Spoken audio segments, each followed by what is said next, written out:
Talking to Strangers, Malcolm Gladwell, Chapter 1, Fidel Castro's Revenge.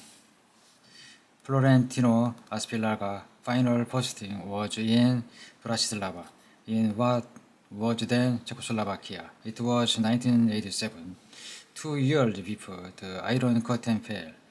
Aspillaga ran a consulting company called Cuba Trenica, which was supposed to have something to do with trade. It did not. It was a front. Aspilas was a high-ranking officer in Cuba's General Directorate of Intelligence. Aspillaga had been named Intelligence Officer of the Year in the Cuban Spy Service in 1985. He had been given a handwritten letter of commendation from Fidel Castro himself. He had served his country with distinction in Moscow, Angola, and Nicaragua. He was a star. In Bratislava, he ran Cuba's network of agents in the region, but at some point during his steady ascent through the Cuban intelligence service, he grew disenchanted. He wanted Castro to give a speech in Angola. He watched Castro give a speech in Angola celebrating the communist revolution there and had been appalled by the Cuban leader's arrogance and narcissism. By the time of his posting in Bratislava in 1986, those doubts had hardened. He planned his defection for June 6, 1987. It was an elaborate inside joke. June 6 was the anniversary of the founding of the Cuban Ministry of the Interior. The all-powerful body was administrated the county's spy service. If you worked for the General Directorate Intelligence, you would ordinarily celebrate on June 6th. There would be speech reception ceremonies in honor of Cuban's espionage apparatus. Apillaga wanted his betrayal to sting. He met up with his girlfriend Marta in the park of downtown Bratislava. It was Saturday afternoon. She was Cuban as well, one of thousands of Cubans who were guest workers in Checo factories. Like all Cubans in a position, her passport was held at the Cuban government office in Prague. Aspillaga would have to smuggle her across the border. He had a government-issued Mazda. He removed the spare tire from the trunk, drilled an air hole in the floor, and told her to climb inside. Eastern Europe at that point was still walled off from the rest of the continent. Travel between east and west was heavily restricted, but Bratislava was only a short drive from Vienna, and Aspillaga had made the trip before. He was well known at the bar and carried a diplomatic passport. The guards waved him through. The Vienna, he and Marta abandoned the Mazda, hailed a taxi, and presented themselves at the gate to the United States Embassy. It was Saturday evening. The senior staff was all at home, but Aspillaga did not need to do much to get the guards' attention. I'm the case officer from Cuban intelligence. I'm an intelligence commandant. In the spy trade, Aspillaga's appearance at the Vienna embassy is known as a work. Official from the intelligence service of one country show up unexpectedly on the doorstep of the intelligence service of another country. In Florentino, tiny Aspillaga was one of the great walk-ins of the Cold War. What he knew of Cuba and its close ally, the Soviet Union, was so sensitive that twice after his defection, his former employers at the Cuban spy service tracked him down and tried to assassinate him. Twice he slipped away.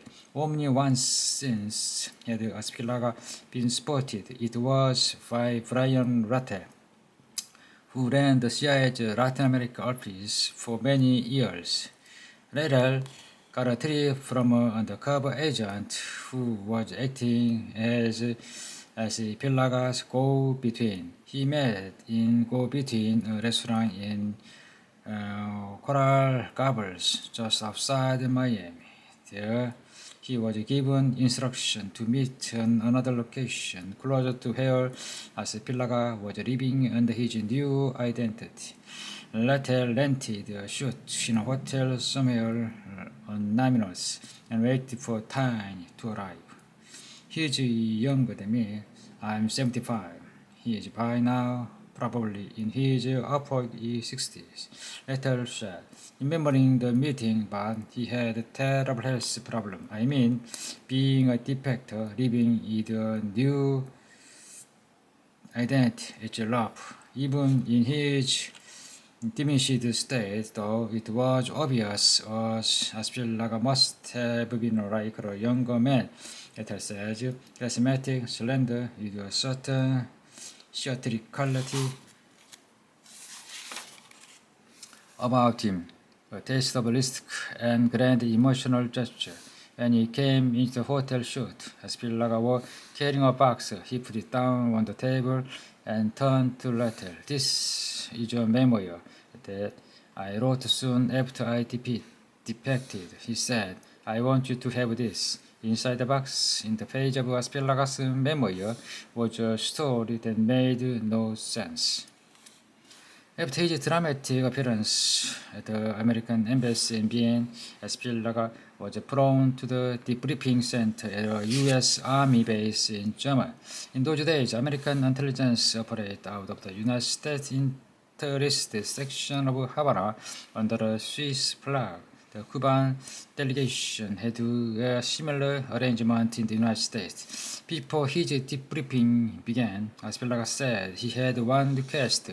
He wanted the CIA to fly in one of the former Havana station chiefs, a man known to Cuban intelligence as El Alpinista, the mountain climber.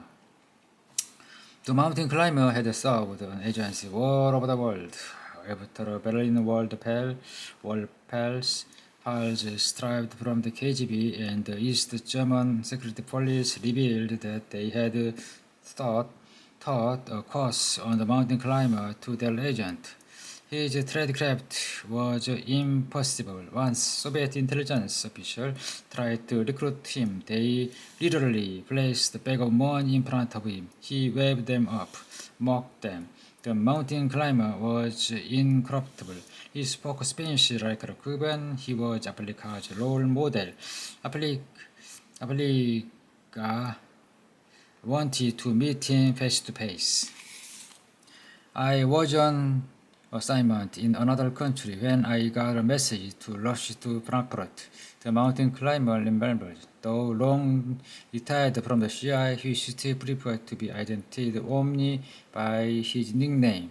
Frankfurt is where we had our defector processing center. They told me a fellow had walked into an embassy in Vienna.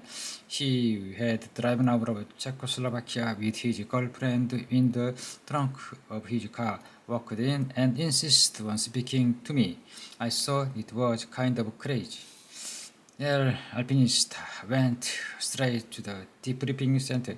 I found 4 case officers sitting in the living room.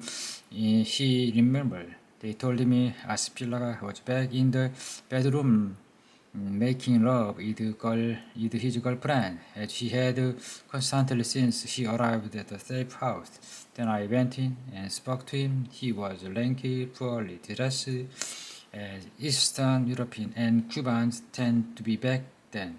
A little sloppy, but it was immediately evident that he was a very smart guy.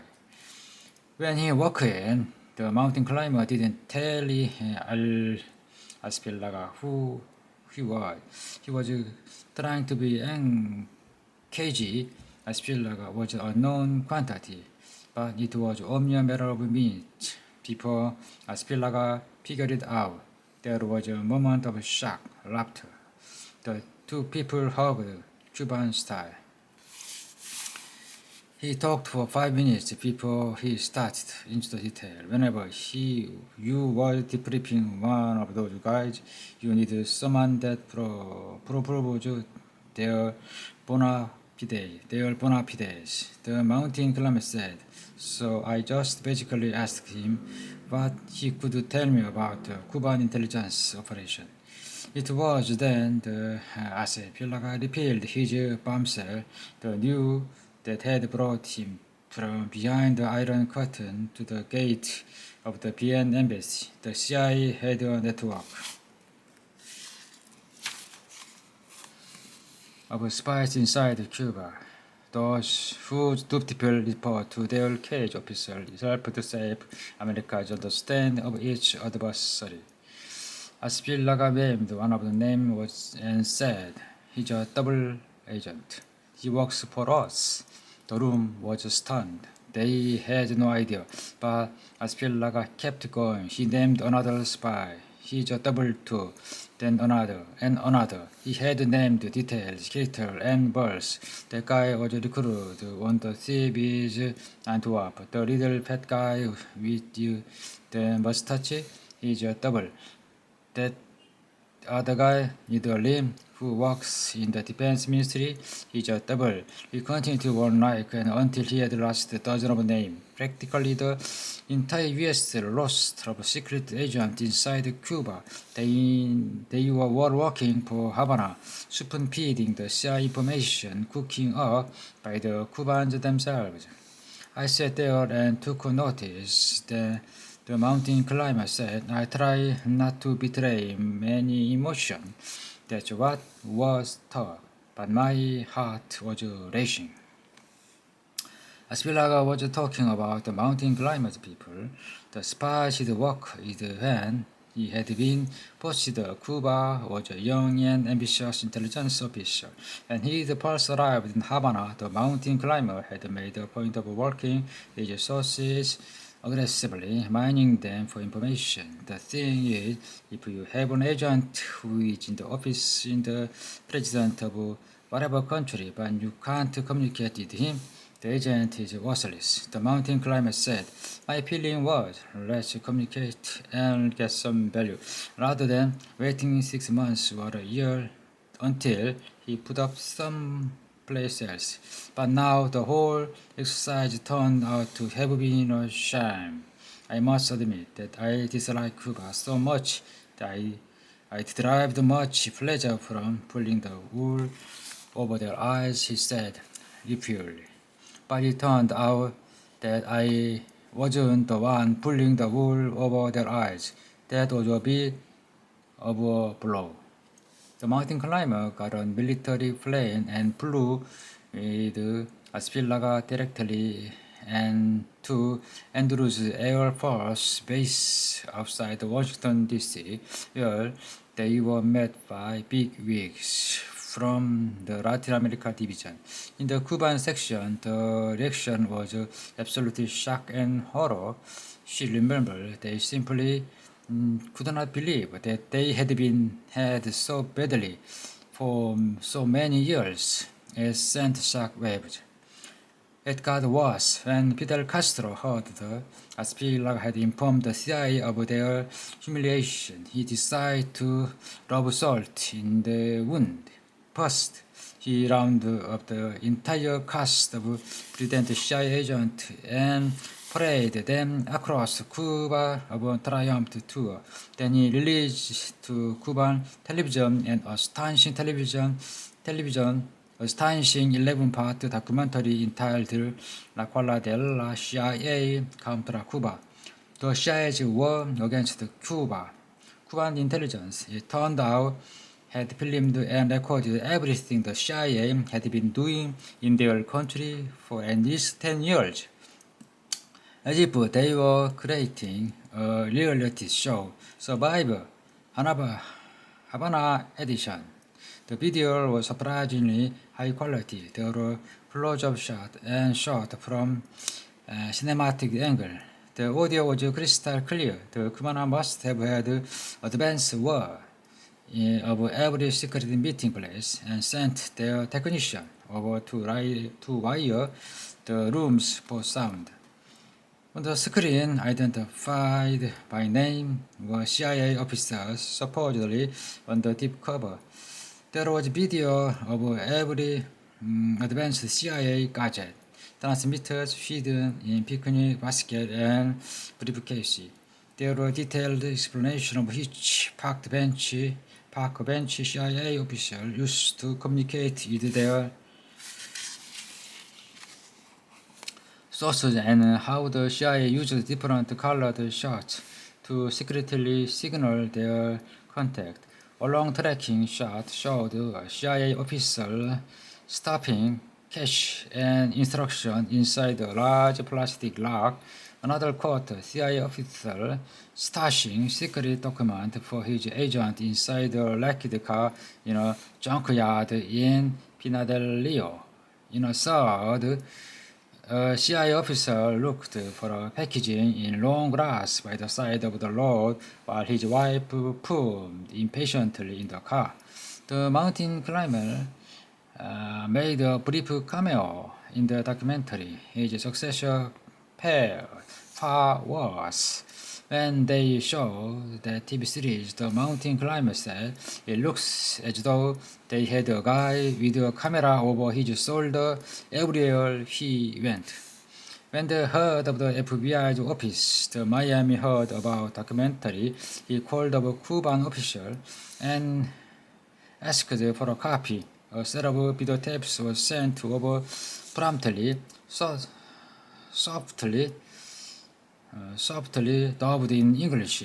The most sophisticated intelligence solved in the world had been played for a fool.